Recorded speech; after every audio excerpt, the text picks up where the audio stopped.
let's go over the stats one more time. Yeah, we better get it right. Mauli, you have the figures. Mauli, the figures. Figures.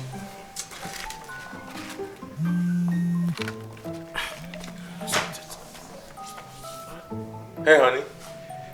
Is everything alright? Well, I just got a call from our landlord after roughly parking his truck in our gateway and frustrating our Uber driver this morning. What? Well, it's a 30 days notice to increase rent. This guy. He must be joking. He's joking. Well, it's his apartment. That's what pleases him. Charlie, you know, I think it's high time we start looking for a better place. ASAP, I'm tired of this. I'm trying to... A place of our own, no, Kojo. These landlords crying their wahala. I'm tired of it. It's unbearable. I mean, what's the meaning of this?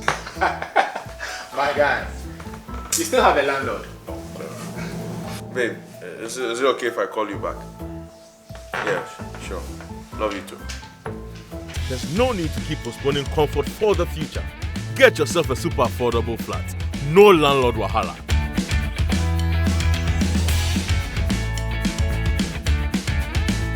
You're looking fire. You're looking pain.